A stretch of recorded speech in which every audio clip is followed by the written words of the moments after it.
The Republic of Uganda is in East Central Africa. The country held presidential elections on 14 January 2021. The incumbent president, Yoweni Museveni, presented himself to the re-election thanks to making the parliament revoke the age limit that was established at 75 years old. After 36 years in the power and at the age of 76, he just got ahead a period of 5 more years. His main opponent, known as Bobi Wine, is a famous rapper that claims vote rigging. Denial to international observers, detentions, internet blackout, and death have all happened the last days. By the end of 2026, he would have led Uganda or ruled Uganda for 40 years. So we are in this situation whereby we want to fight for liberty and freedom, because most of us have never been in a position of seeing a new president. We've been born in this regime of this dictator. We've never seen any other president, and we're doing everything possible to make sure that we save our country from dictatorship. So how was this transition? How did he become, a dictator himself? Well, it dates back in the 1980s because when dictator Museveni lost an election in 1980, he would not go to courts of law to get justice. He instead decided to go to the bush and start a guerrilla war to make sure that he overthrows the government. And that's how he became a president in 1986. So he became from a rebel to a president. And by then, of course, our parents had hope in him, because he was telling them that I'm going to fight for liberty. I'm going to make sure that we end dictatorship of Idi Amin Dada and other presidents like Milton Obote. From that day, 1986 to 2021, we are still facing the same problems our parents were facing in 1970s and 80s. So it is no different with what he was fighting for in 1986. Uganda went through the last elections just a few days ago, and according to the commission, the results were, I have them here, 58% for Museveni and then 34% for Wine, which is his opponent. Do you think there was fraud in these elections? In fact, I can tell you, Malta, that this was the most fraudulent election in the history of Uganda that we've never seen before. Very many Ugandans were voting for change, and amid this, the political turmoil this president put in power, because he has been suppressing voters all the time. And we were very shocked that by the end of the day, the Electoral Commission was declaring the dictator as the president. But this was a fabricated election. It was very fraudulent, and we are resisting it because it does not represent the voice of the people that have been oppressed, repressed, and suppressed for the last 35 years. So from the time we began these campaigns, you've seen that the political arena has not been balanced. So it was only one man who was campaigning, the dictator. So he was not giving opportunity, a fair political ground or environment to the political opponents. So he was arresting all the political opponents to make sure that they do not, sell their ideas. They do not expose him with the failures he has created in our country for the last 35 years. And with my candidate I support, Kyagulanyi Robert Ssentamu, known as Bobi Wine, he has been, the victim of this regime's operation since he decided to say that I'm going to contest against this dictator, because a dictator is using absolute power to control each and everything. So if you go to the judiciary, if you go to the parliament, if you go to the police, if you go to all institutions in our country, they're all working under his directives. So there is no balance of power in our country. And people are saying we are sick and tired of this. And given the fact that, many of our brothers and sisters and relatives were disenfranchised, they are still in jails simply because they were supporting political opponents of this dictator. He made sure that he censored the media, whereby the media was mainly showing his activities. So the media was silent. They could fear to show the operation of the brutalities or the human rights atrocities of this government in public, because once you bother to show the reality on ground, then it means that chances are high you're going to lose your license from the state. So everyone was living in panic. Everyone was living in fear simply because of the regime that has used the armed forces to brutalize or torture many Ugandans. So from my party, the National Unity Platform, we have lost over 100 people. They've been killed by the armed forces that are so partisan with the dictator. So it's like a crime right now in Uganda to rise up and say enough is enough. We want democracy. We don't want a dictatorship. What have the international observers said about this? The government of Uganda made sure that it denied accreditation to these international observers. So the European Union this time around, they never observed our election, just like also the USA. So that was a very big blow to us Ugandans who are, fighting for democracy. It's because we believe that in a free democracy, you have to be transparent. It has to be free and fair. Every after election, they leave recommendations that let the government of Uganda implement the recommendations they've given us. But there was no effort. Some of them have come up with statements. They're saying that we did not agree with, the way, the conduct of the election. I read the statement from the Minister of Africa in the United Kingdom. It was like a slap in our faces because he used a word that the elections were relatively calm. Just in November alone, 2020, we lost over 50 Ugandans who were saying that you cannot imprison Kyagulanyi Robert Sentamu, known as Bobi Wine. Can you free him? So what the dictator did was to bring armed forces, and they fired live bullets, and they killed 50 Ugandans, including children. Time and again, we've been seeing the same statements. We don't see any change. So this time around, we are saying that let the international community put more pressure on the dictator, because we are sick and tired of living in tyranny. People are dying, and every life you lose cannot be returned back. How about we save our country, Uganda, before the situation worsens? Because we've seen what happened in countries like Rwanda with the genocide when it rose up. It was because of the negligence of the international community. So we want to use the international community to make sure that they put enough pressure to our dictator Museveni to make sure that he leaves power, either peacefully or they force him out of power. So on Africa as a continent, we have also an institution called the African Union. It is dead. It is not functional. We don't know whether this is a club of dictators that cannot come up and say that Museveni, you should leave Ugandans, let them have democracy. The international community has left us, and I think we have to just keep resilient until we free ourselves from dictatorship. You were mentioning those demonstrations in which 54 people died. These demonstrations, if I'm not mistaken, was because Bobi Wine was arrested, so people was protesting because of it. He was arrested up to 3 times during his campaign, and he's currently under house arrest after the elections. It's also interesting that he's a singer, he's a rapper. He had songs about the corruption that the country is going through, the unemployment rate. So do you think that attracted people and that's why people voted for him, because he's actually singing about problems that Uganda is actually facing? Yes, that's a good question to ask.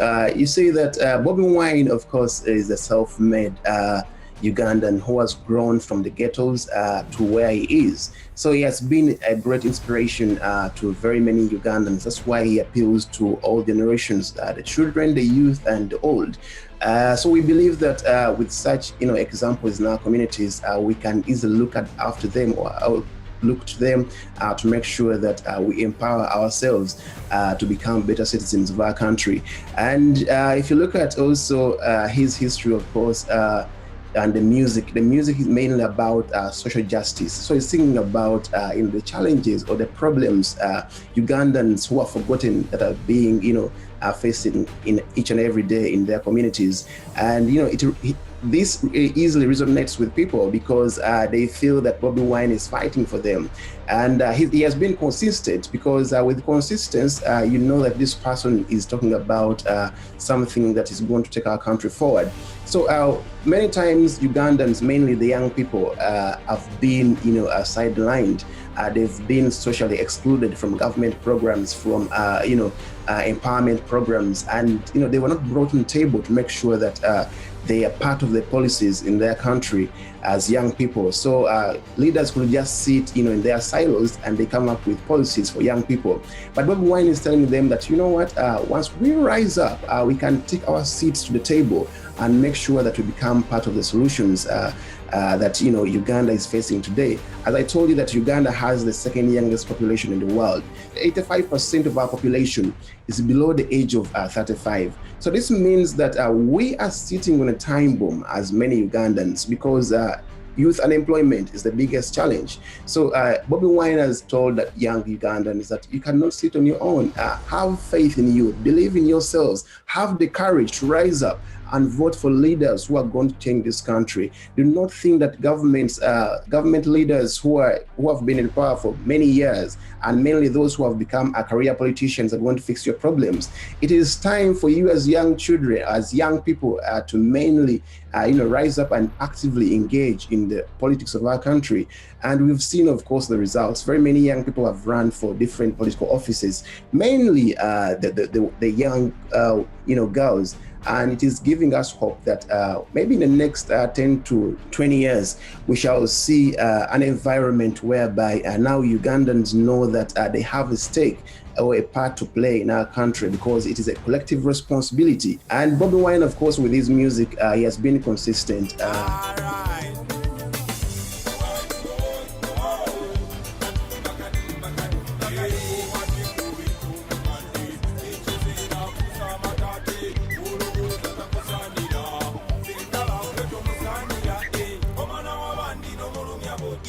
We are living in a time similar to the one of slave trade. This operation is what's done appetite. The gun is the master, citizen slave. The ball of Africa is bleeding. Question, what was the purpose of the liberation when we can't have a peaceful transition? We are fighting for freedom. Yes, man, like Martin Luther said, in the end, we remember not the words of our enemies, but the silence of our friends. If you look at the coronavirus song, which went viral and was being used by also the United Nations. So he's now like a role model, not only to Uganda, but to the Horn of Africa, and also worldwide right now, because he's making news all over the country. So we look at him as the face of courage, someone who's going to liberate us, because he has sacrificed a lot. Because it's not easy to fight a dictator like Museveni. Because first of all, he's going to make sure that he financially constrains you to make sure that you don't make any amount of money anymore. And Bobi Wine was a musician, as we said, so he could earn money from having musical concerts and so on. But because of the day he showed interest in rising up against a dictator, that was the last time he organized a music concert. They cannot allow him to have a music concert anymore. Simply because they know that he can galvanize young people and listen to them. Maybe that can spark off a revolution in our country. We believe that with time, it may not be now, but with time, we're going to be free from this dictatorship. You were mentioning that Uganda has a very young population. Actually, more than 70% is younger than 30 years old, and also the average number of children per woman is something like 6.7, which means again that the population is very young, right? So when it comes to social media, social networks, and the use of internet, I've got the impression that countries that are run by autocrats and by, let's say, governments that have been, or men, that have been in the government for a long time, they don't really understand how that works. There was actually, apart from the blackout, there was prohibition of Facebook for the elections, if I'm not mistaken, and then there was just no internet at all. Do you think that they are a bit slow when it comes to moderating or controlling, the population's social media? Of course, in 2016, we saw the dictator switching off Facebook and Twitter, and we didn't think it was so challenging, because by then a few Ugandans were so actively engaged in these social media platforms like today. And we were shocked that this time around, it was a total blackdown of the internet, because we as Ugandans, or any person in the world, has a right to access internet. It is now proven to be a huge threat to the government of dictator Museveni, because he looks at young people debating political issues, debating economic issues of our country, and debating ways forward of how we can, jump out of this failed leadership. And the government now is fighting to make sure that they come up with all regulations. And when they brought the tax, social media tax at first, we were like, why should the government tax us to use Facebook and Twitter? But the government did not listen, simply because the dictator has numbers in parliament. And the bill was passed, and today they charge 200 Ugandan shillings every day for any Ugandan to access Twitter or Facebook. Since he chased away international observers from overseeing our election, whether it's free or fair, now he knew that now if I leave Ugandans with internet, they are going to expose how fraudulent my election is. We missed a chance of showing the world the real-time atrocities of his partisan forces during elections, because very many Ugandans were beaten up. The turn-up was very low because Ugandans were living in fear. So looking at the military taking over the streets, you fear for your life. You're like, why should I go and vote? Yet I don't know if I'm going to come back or not.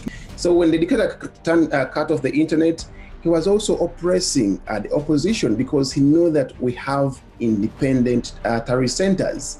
We had developed an app called UVote.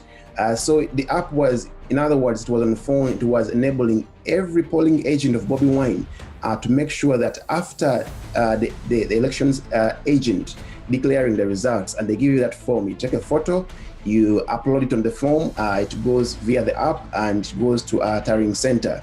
But because the internet was cut down, we couldn't do it. He was planning each and everything. And, our polling agents were beaten up. The army was looking for them. The army was kidnapping them and taking, declaration forms from them on gunpoint.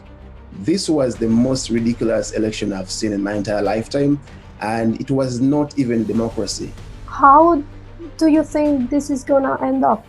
He believes in gun power. So he knows that once I use the gun, I'm going to silence anyone who wants to make sure that Ugandans live in fear. They should not rise up against his misrule.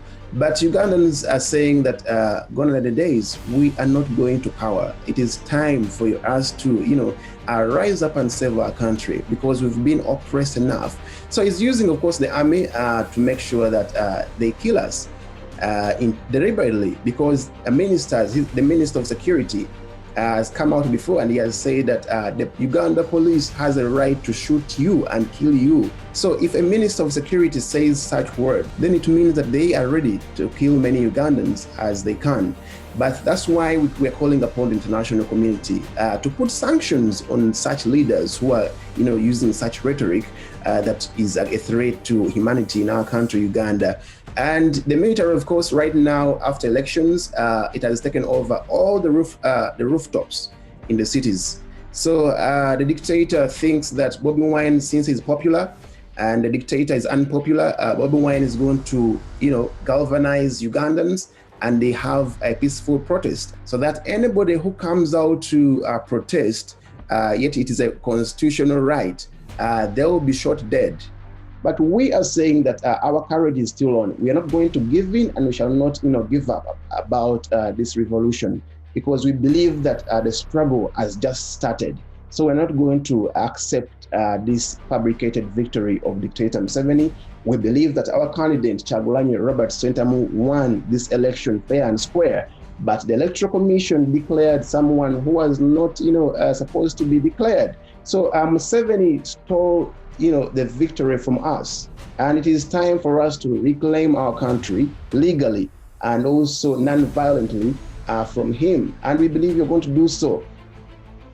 Hilary Taylor, human rights activist from Uganda, thank you very much for being here with us and for telling a lot about Uganda today. Well, thank you so much. And I'm exceedingly honored to have been hosted on your talk show. Thank you.